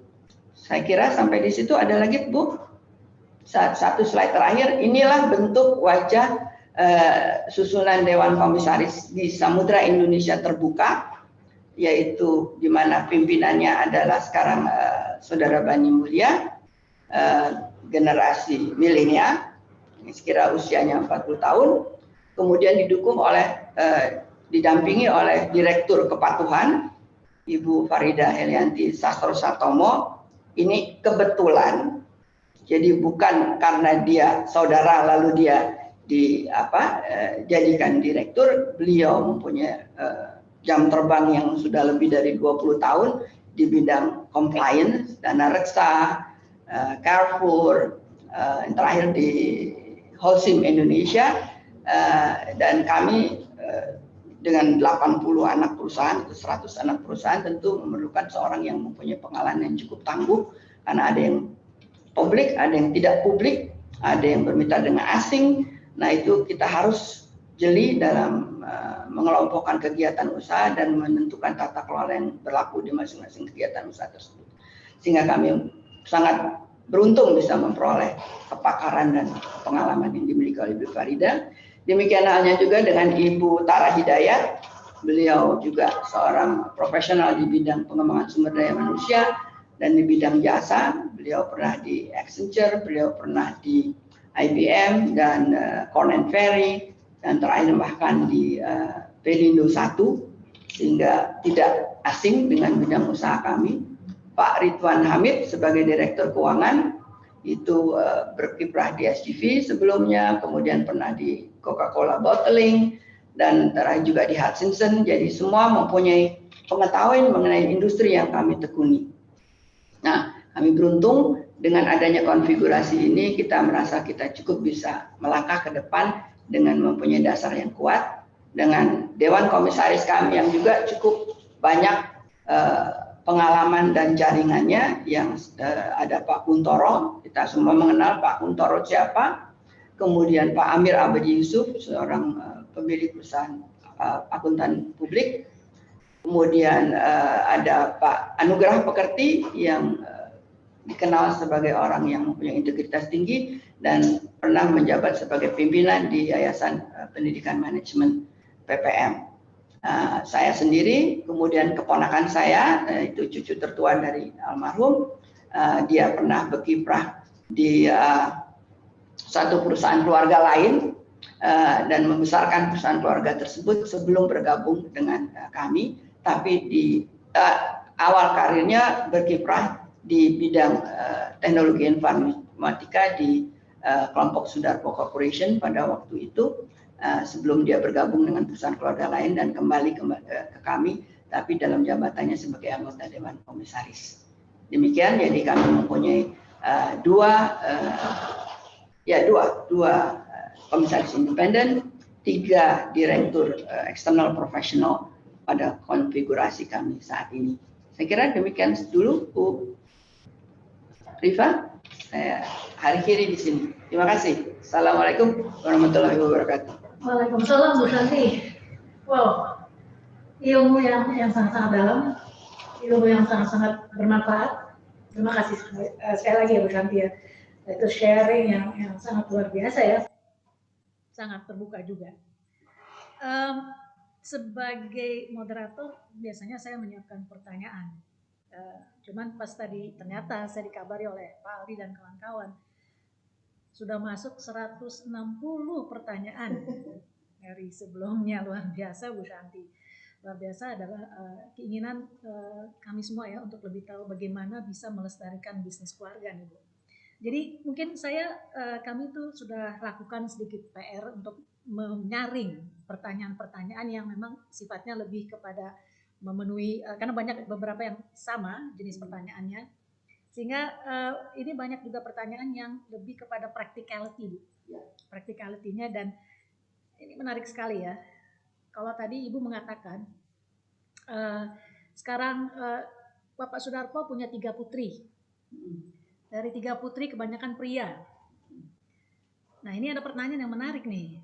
Dari Arifin Jaka Saputra, SE, Eskom, MSI dari Universitas Tarumanegara. Beliau menanyakan nih, bagaimana mengatasi perbedaan gender dalam proses suksesi di perusahaan keluarga. Misalnya dalam keluarga kita ada kakak laki-laki, tetapi ayah kita maunya kita sebagai wanita misalnya, sebagai penerusnya. Dan juga kalau dilihat dari tradisi bisnis keluarga itu adalah laki-laki. Nah dengan adanya sekarang putra-putri yang beragam, jadi ada satu mungkin cucunya Pak Darpo yang justru punya anaknya, ada yang laki, ada yang perempuan, ya beda dengan keadaan Ibu Shanti dan sebelumnya. Apakah sudah diterapkan nih hal-hal yang seperti yang Ibu tadi terapkan sekarang? Bagaimana nih kelanjutannya jadinya? Ya. Saya kira kalau kita lihat tadi latar belakang pendidikan atau latar belakang keluarga kedua orang tua kami, mereka dibesarkan oleh 2 perempuan. Jadi dua-duanya tidak dibesarkan oleh seorang bapak, karena pada usia mereka muda mereka tidak lagi memiliki bapak yang hidup di masa kecilnya sampai dewasa. Sehingga kalau saya harus boleh interpretasikan, kesetaraan gender itu udah lahir pada DNA mereka ya. Jadi ketika terus terang saya itu memang saya seorang perempuan, tetapi perlakuan ayah bagi orang yang mengenal saya selama saya berkarir dan selama saya menjadi anak beliau, kami tidak pernah ada dikatakan kamu karena kamu perempuan harus begini-begini, tapi kamu harus sekolah, kamu harus begini. Jadi sikap sebagai seorang manusia lah, bahwa kita itu harus jujur, harus terbuka, harus bisa menghargai sesama, tidak ada kaya, tidak ada miskin, kita harus bisa bergaul dengan siapa saja selama orang itu baik, maka kita bisa bergaul dengan mereka gitu ya. Jadi hal-hal demikian itu tidak pernah terpikirkan di kami perbedaan antara wanita, perempuan dan laki-laki. Terus terang saya kemarin pernah berbagi dengan kawan-kawan perempuan lainnya. Saya baru sadar bahwa saya itu seorang perempuan gitulah. Ketika ada suatu riset mengenai kepemimpinan wanita di bidang usaha dan saya terjaring sebagai salah satu responden, sampai saya juga terjaring sebagai salah seorang yang dibuat studi kasusnya. Ada 21 wanita dari ASEAN waktu itu, 5 dari Indonesia di tahun 80-an dibuat studi kasusnya, dan hasil daripada kesimpulan apa yang mereka dapatkan dari 21 wanita ASEAN itu adalah bahwa tidak dipercaya oleh faculty member dari Asian Institute of Management yang kaum prianya, bahwa kayak begitulah profil kaum perempuan yang ada sebagai pimpinan di dunia usaha di ASEAN pada tahun 85 itu. Dan mereka mengundang kami 21 wanita perempuan itu ke AIM Manila yang dipercayakan melakukan riset itu oleh the Canadian International Development Agency pada waktu itu, bahwa kok kayak begini ya, memang ada ya orang kayak begini di ASEAN gitu, tapi itu adalah satu hasil riset. Sehingga di situ bisa dilihat bahwa kami semua mengarungi satu pengalaman hidup yang sama, tetapi tidak kami alami pada etapa usia kami yang sama, karena ada orang yang berkarir dulu baru menikah, menikah dulu baru berkarir, atau menikah kemudian berhenti berkarir lalu berkarir setelah anaknya besar dan lain sebagainya. Tapi fasa-fasa hidup apa yang diarungi oleh seorang perempuan karir itu kami alami, tapi dalam masa hidup kami yang berbeda-beda, tapi pasti akan kami lakui. Nah, itu adalah satu ciri yang timbul di situ. Dan disitulah saya baru sadar bahwa oh ada perempuan ya, perempuan ada androgynous. Tapi dan ada pengertian psikologi yang kita tahu androgynous. Jadi seorang pria bisa mempunyai ciri-ciri yang kelihatannya khas perempuan, seorang perempuan bisa mempunyai ciri-ciri yang khas pria. Jadi itu sudah lagi itu membangkit pengertian gender equality. Terus terang di Indonesia yang kalau saya boleh jujur, seorang pria tata hubungan antara pria dan wanita itu paling ideal karena kita bisa saling menghargai kalau kita saling mengakui mengenai keunggulan dan kelemahan masing-masing. Jadi yin yang di tata hubungan antara pria dan wanita profesional itu sangat baik dibandingkan dengan negara barat. Di kita tidak ada satu katakan quota di dalam satu perusahaan bahwa seorang wanita hanya bisa boleh, wanita pimpinan hanya boleh ada 3 gitu ya. Jadi kayak ada kuotanya. Di Eropa, di Siemens waktu itu saya kan sekolah di Jerman, kawan saya yang kerja di Siemens dia bilang saya nggak bisa naik tingkat yang sebelum si wanita yang di atas saya itu meninggal gitu, atau dia naik. Karena udah ada kota-kotanya tuh berapa wanita yang boleh ada di tingkat satu kepemimpinan, jenjang kepemimpinan di perusahaan ini. Di kita nggak pernah ada itu. Dan saya melihatnya itu karena kita membutuhkan tenaga ahli dan kita cannot afford to make a distinction between should be a man, this should be a woman. Karena we need all the best people that we can get. Itu satu. Kedua, ini mungkin yang tidak begitu disenangi pandangan saya, seorang pria itu by tradition itu Asia khususnya itu selalu diutamakan di keluarga. Seperti tadi Anda utarakan, ya kan? Seorang perempuan itu harus multitasking, yang mesti sekolah, yang mesti bantu di keluarga, mesti peduli lagi mungkin kalau punya kakak laki mesti diopenin. Jadi laki-laki itu agak termanjakan di Indonesia, di Indonesia lah kalau kita mau bilang, jangan lihat luar-luar dulu, di Indonesia. Sehingga dan ketika dia menikah, sikap yang biasa dia peroleh di keluarganya akan diambil alih oleh keluarga istrinya. Jadi selama hidupnya dia tidak pernah mengenal perlakuan yang beda. Perlakuan beda itu akan terjadi ketika dia memasuki dunia kerja. Yaitu bahwa dia harus mengambil tanggung jawab. Nggak ada yang nolongin. Nah di situ dia akan galau. Sedangkan seorang perempuan karena sudah terbiasa multitasking, karena dengan tanggung jawab yang bermacam-macam sebagai seorang perempuan, suka dibilang mesti bisa masak, mesti bisa ngurus adik-adik, atau ngurus kakak, atau ngurus orang tua, dan lain sebagainya. Tapi juga mesti sekolah, mesti ekstrakurikuler, segala macam. Itu jadi kita terpaksa harus bisa membagi waktu, harus bisa menentukan prioritas yang pada ketika kita masuk ke dunia kerja, ya itu yang kita hadapi. Pria jarang. Dia hanya bisa fokus ke satu aja, nggak bisa multitasking. Jarang yang bisa multitasking.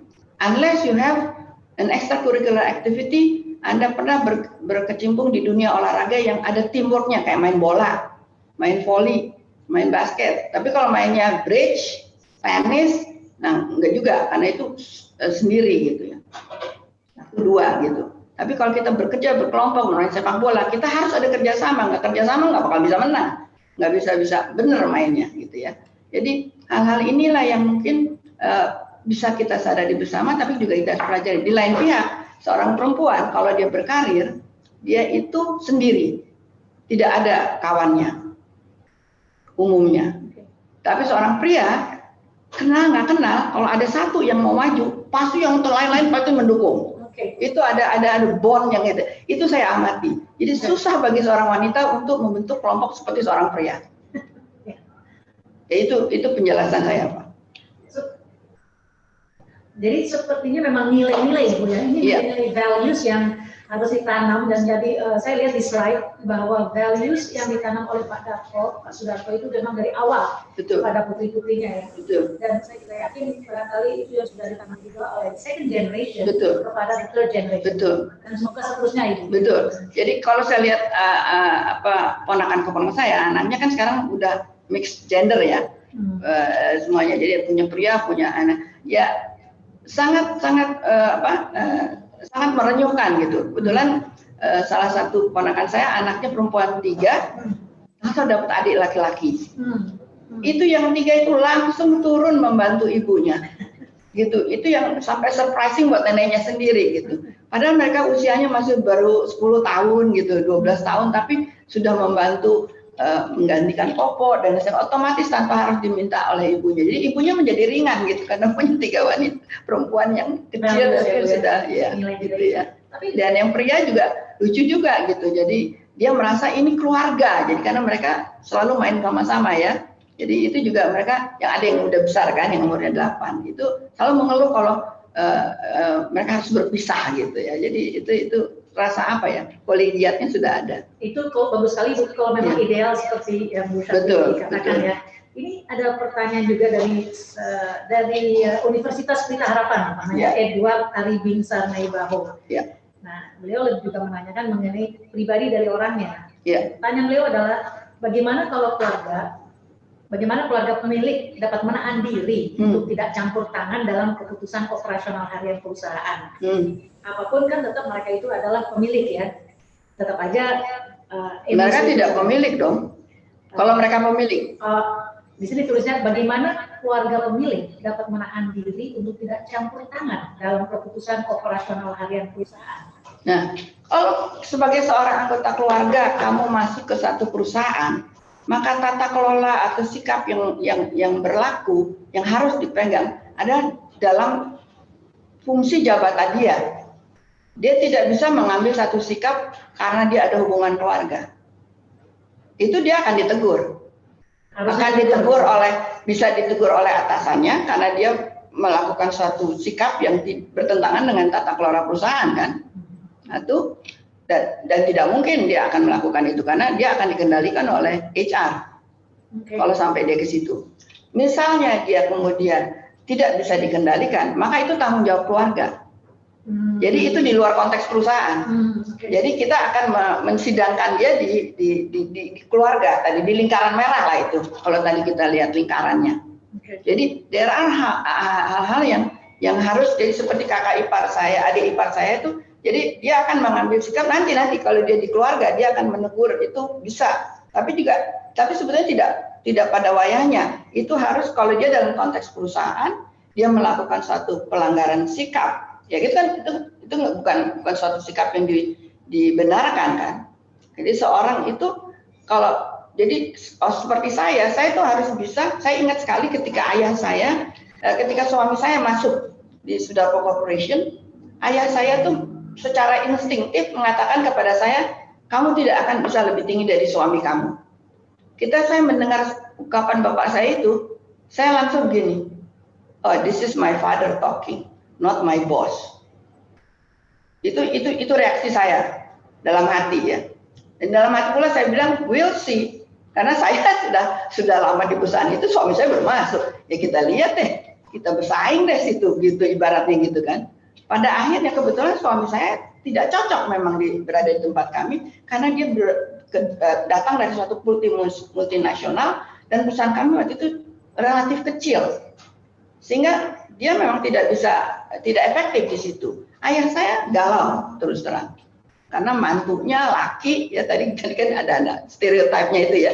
Laki, jadi waktu itu dia merasa this is my successor gitu ya. Nah, tetapi pada waktu tidak efektif, saya kemudian mengkonfrontasikan ayah saya, so what? Saya gitu kan. Ayah saya tidak bisa berkata apa-apa, dia jadi kayak ya ambiguous gitu ya. Akhirnya saya yang maju, saya yang bicara dengan suami saya, ini tidak jalan nih, gimana? Suami saya dengan tenang menjawab, this company is too small for me, and you cannot afford me, dia bilang. I'm too expensive for this company, dia bilang. Artinya kalau saya memang dituntut suruh mesti apa-apa gitu, you have to pay me more gitu lah, ibaratnya gitu lah ya. Nah, akhirnya saya bilang, jadi apa? Saya bilang solusinya. Suami saya bilang, ya kamu harus berhentiin saya. Dia bilang gitu kan. Jadi terus akhirnya saya berhentiin. Saya hitungin pesangonnya baik-baik. Saya bilang ya, no hard feeling. Dia sampai hari akhir hidupnya masih suami saya. Jadi itu yang benar-benar terjadi. Pada satu ketika juga ada seorang paman saya juga begitu. Pada saat ketika tidak sependapat lagi dengan ayah saya dan memutuskan untuk mengundurkan diri. Ayah saya pun galau. Kemudian saya lagi bicara sama paman saya itu, you serious, you ini, yes, dia bilang gitu. Oke, jadi saya perlakukan dia sebagai seorang karyawan atau seorang pimpinan berhak mendapat pesangon. Saya hitungin pesangonnya, saya kasih, saya selesaikan bagi ayah saya, selesai.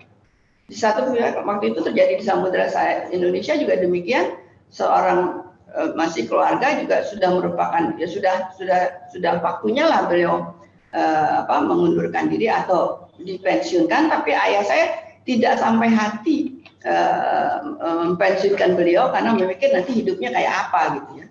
Terus ketika saya tanya ayah saya jawabnya begitu, jadi ya nanti dia bagaimana hidupnya kalau berhenti dari sini.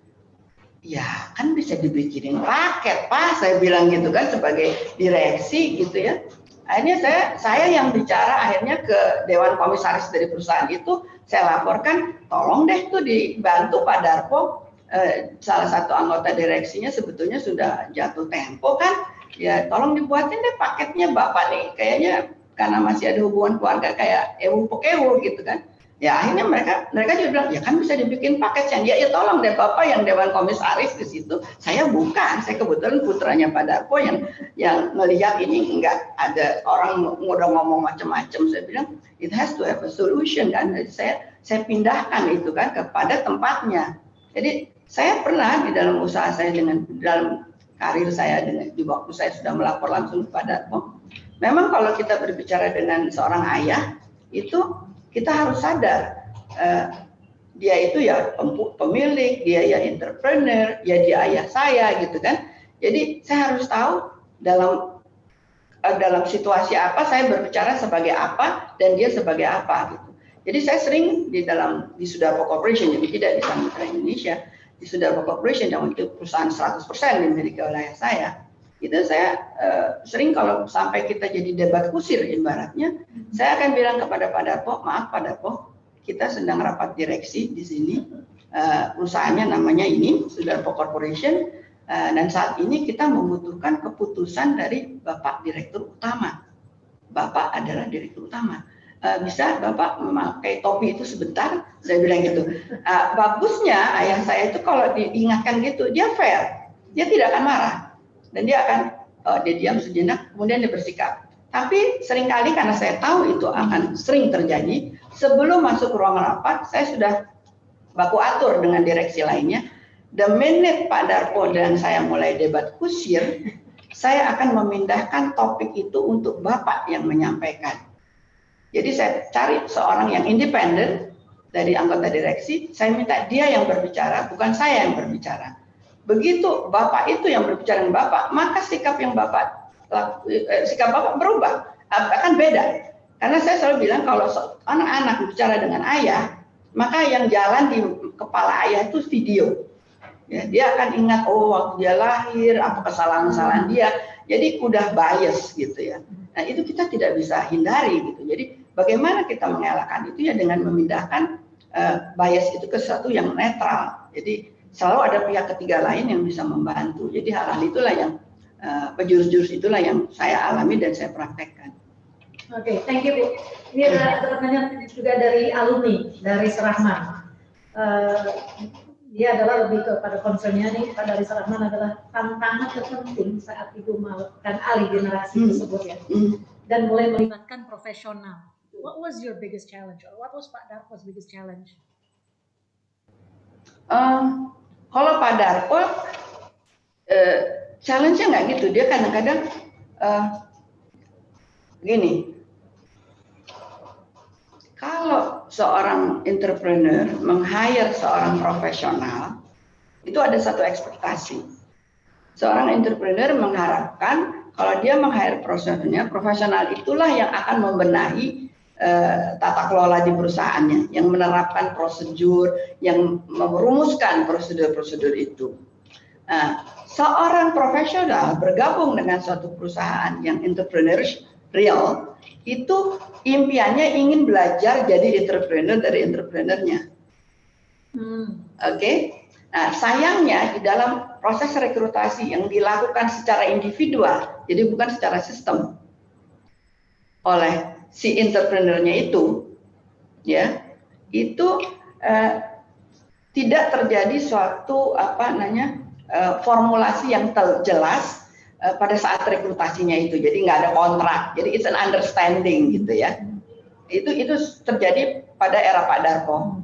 Nah, kalau saya, karena saya dibesarkan sebagai seorang profesional, jadi bukan sebagai seorang entrepreneur dan bukan sebagai anaknya Pak Darpo, gitu kalau sudah di perusahaan, maka saya melakukan kontrak kerja gitu loh.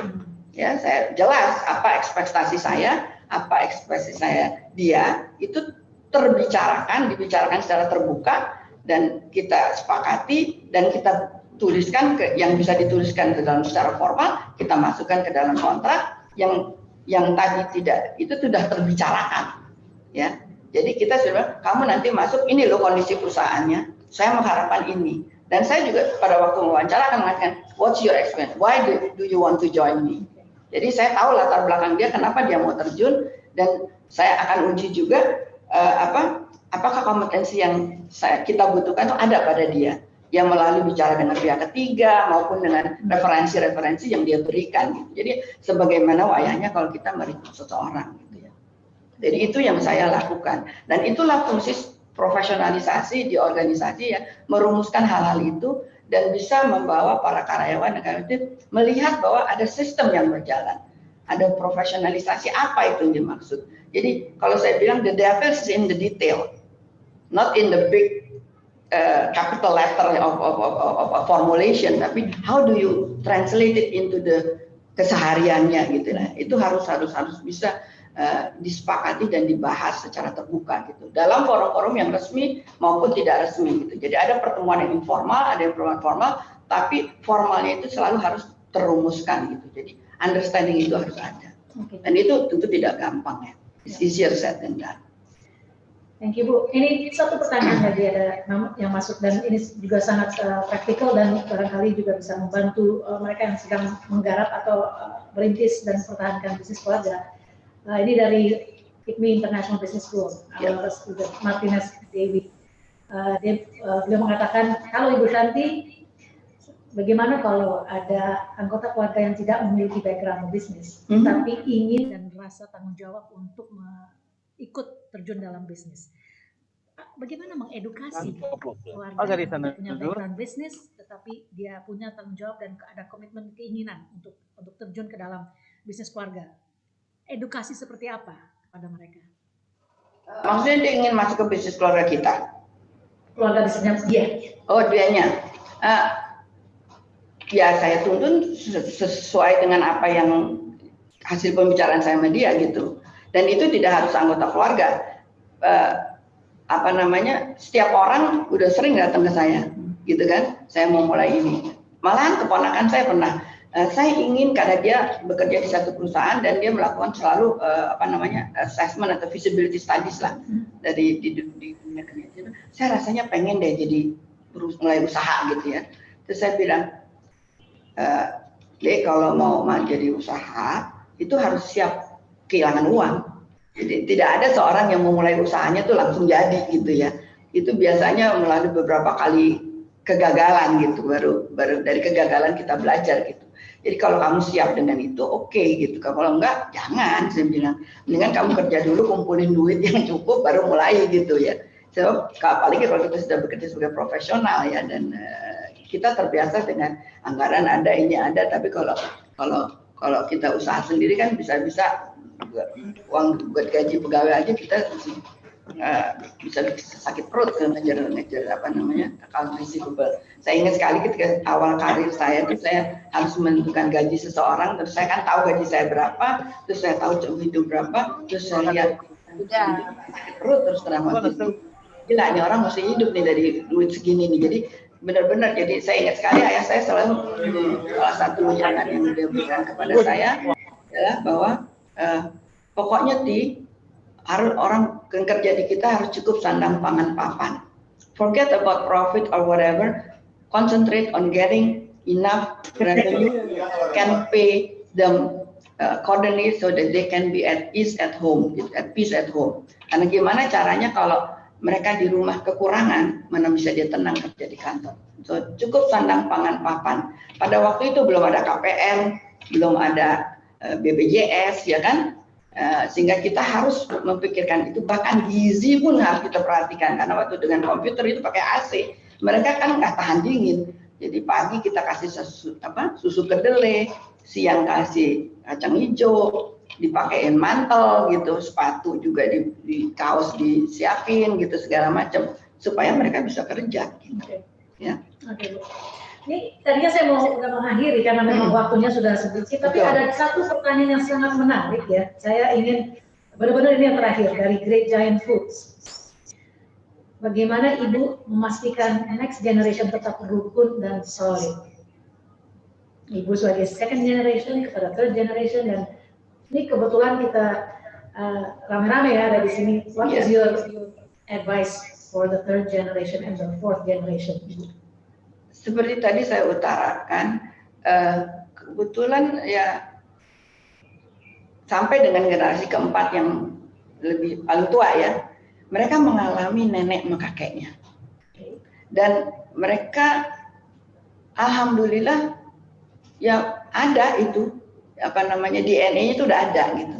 Jadi kepedulian mereka itu cukup tinggi terhadap sesama, ya. Tetapi yang menarik bagi saya selain ada kekuatan itu di keluarga kami, keluarga besar kami. Jadi tidak hanya keluarga inti, keluarga besar kami pun mempunyai katakan tarik napas yang sama, ya. Dan yang lain pula keluarga pendiri. Jadi ini nggak ada hubungan saudara nih, tapi teman-teman bapak saya yang mendirikan pesantren itu nafasnya juga sama. Nah itu hanya bisa terciptakan karena adanya dulu keterbukaan di antara orang tua kami yang kami mungkin warisi dan kami tetap coba praktekkan, dan kami saling mengingati gitu. Baru aja waktu ini zaman COVID nih ya, zaman COVID ada salah satu perusahaan di mana saya terlibat. Itu salah satu direksinya kemudian datang, saya sebagai dewan komisaris ya kan, dan minta adanya satu fasilitas yang diberikan yang sebetulnya jatuh temponya baru 3 bulan lagi, dipercepat karena adanya COVID. Terus saya bilang nanti dulu, ini mau minta sesuatu yang memang sudah haknya dimajukan, artinya nanti itu anggaran itu yang sebetulnya sudah dia perhitungan untuk dipakai sesuatu, sekarang mau dijadiin anggaran untuk COVID. Ya jangan dong, saya bilang gitu kan. Saya bilang kalau COVID itu kan memang menuntut satu penyikapan khusus. Kita sudah memberikan penyikapan khusus kepada karyawan. Kenapa direksi juga nggak bisa dapat penyikapan khusus? Saya bilang, ya kan? Itu kan wajar, ya kan? Akhirnya, oh ya juga ya, mereka bilang gitu. Thank you for reminding me, dia gitu. Kebetulan itu salah satu rekan yang anak pendiri gitu ya. Jadi dia bilang, oh ya sure. Yang direksi profesional bilang, ya saya nggak sampai ke situ kan Bu, kewenangannya. Iya, kamu nggak, saya bilang, tapi kami ya sebagai pemegang saham dan kebetulan juga pendiri, turunan pendiri, kita kan bisa kan lakukan itu kan masih in accordance to the governance structure. Malah kita nggak benar kalau memajukan satu hak yang udah haknya dia ke depan, tapi bukan untuk kepentingan, ya untuk kepentingan dia, tapi kan bukan wayahnya. COVID is a special case, so we make a special case for COVID. It is not against the corporate principle. Terus dia bilang, yes, right, let's not do it. Jadi dengan legowo mereka juga terima gitu ya. So that's how I treat. Ada juga banyak personal approach-nya ya Bu Shanti. Iya, harus. Baik. Ibu Shanti Lasminingsih Pusposochito kami ucapkan banyak-banyak terima kasih. Senantiasa sehat Ibu, karena your knowledge, your wisdom akan sangat masih dibutuhkan oleh banyak bisnis keluarga yang ingin mendengarkan lebih banyak sharing dan pengalaman dari Ibu Shanti. Baik Bu, saya akan kembalikan kepada MC Bapak Aldi. Back to you Pak Aldi. It's gone. Thank you. Thank you Ibu Santi. Terima kasih banyak Ibu Santi. Terima kasih Bu Rifa.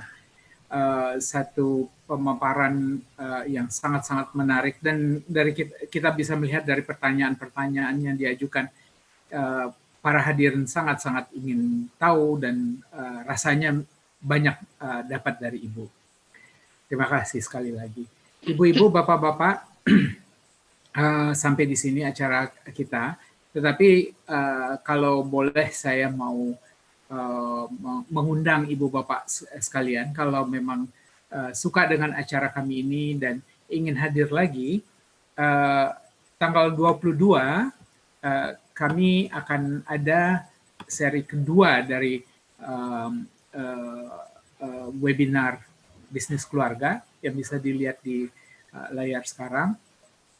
Jadi tanggal 22 Juli jam 10 ada Profesor Enrique Soriano, Executive Director of Wong Branson Advisory Group, yakni sebuah consulting company yang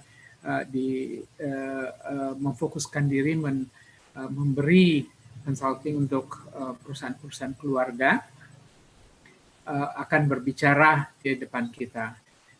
Lalu ini hari Jumat tanggal 7 Agustus adalah Pak Trihadi Saptiwadi, Ketua Badan Pengurus Yayasan Tahia, yang juga banyak punya pengalaman yang akan di-share, khususnya untuk berbicara mengenai filantropi. Sorry, kalau Profesor Soriano itu berbicara mengenai leading the family business in challenging time. Ada kurang kata time-nya. Mohon maaf, ini memang masih belum selesai flyernya, masih diedit. Tetapi karena Ibu Bapak telah mendaftar dalam acara kita ini, insya Allah ini akan dikirim undangan. Namun kalau ada Ibu Bapak ingin teman kolega juga ingin diundang, tolong kasih kami kabar di email address yang Ibu Bapak sudah terima untuk mendapatkan link webinar ini. Jadi ini adalah IPMI International Business School, Ibu Bapak. Kami ada karena ada kebutuhan dari Indonesia untuk membangun perusahaan-perusahaannya.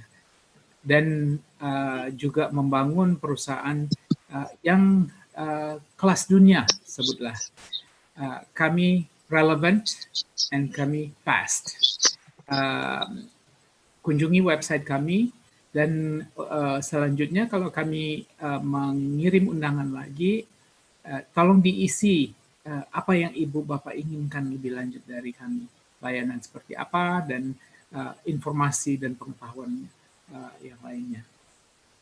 Terima kasih banyak atas kehadiran dan partisipasi bertanya di dalam acara kami. Semoga bermanfaat dan semoga Ibu Bapak akan datang lagi untuk kita belajar bersama-sama. Sampai jumpa.